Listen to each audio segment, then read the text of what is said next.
सध्या जे इलेक्शनची कारवाई आपल्याकडे झाली होती याची संक्षिप्ताने मी तुम्हाला सगळ्यांना आपल्याला माहिती देतो. आपल्याकडे एकूण 7 नगर परिषद आणि नगरपंचायत म्हणजे रत्नागिरी आणि चिपळूण नगर परिषद आणि बाकी खेड, राजापूर, लांजा, नगर देवरुख, गुहागर नगरपंचायत इथे टोटल 101 प्रभाग.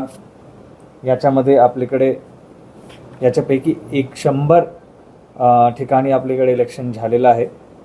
मतदार संख्या 16,04,68, 200 मतदान केंद्र आणि आपला याच्या टक्केवारी जो होता टोटल ते 68.14 हे होता. आता आपला 20 तारखेला 20 डिसेंबरला आपल्याकडे प्रभाग 10 आणि प्रभाग क्रमांक 10 याच्यात 2 पार्ट्स आहे, 10 आणि 10B. याच्यामध्ये आपला इलेक्शन आहे.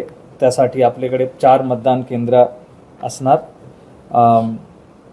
स्ट्रॉंग रूम व्यवस्था आपल्याकडे सगळीकडे चांगली पद्धतीने करण्यात आलेली आहे. त्याच्यासाठी SRP व पोलीस यांच्यामार्फत बंदोबस्त पण देण्यात आलेला आहे. सिक्युरिटी ऑडिट पण करण्यात आलेला आहे. सुरक्षा कक्षामध्ये व बाहेरील बाजूस CCTVची व्यवस्था आहे.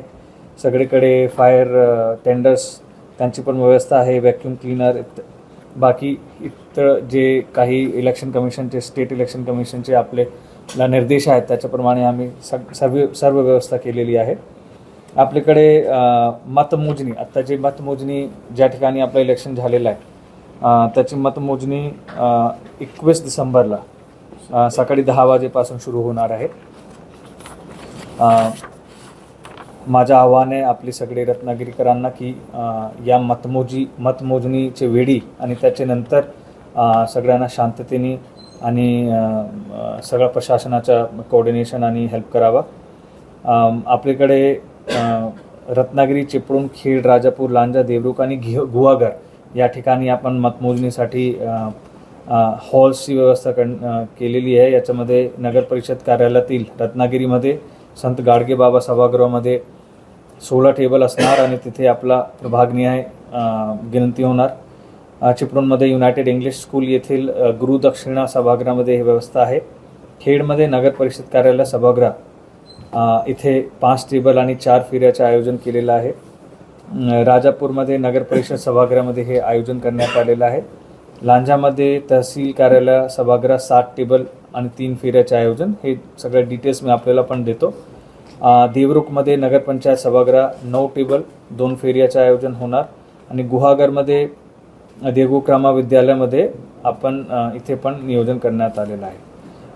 हे सगळी माहिती निवडणूक निर्णय अधिकाऱ्यामार्फत याचा निकाल पुढे ते प्रसिद्ध करणार त्या ठिकाणचे.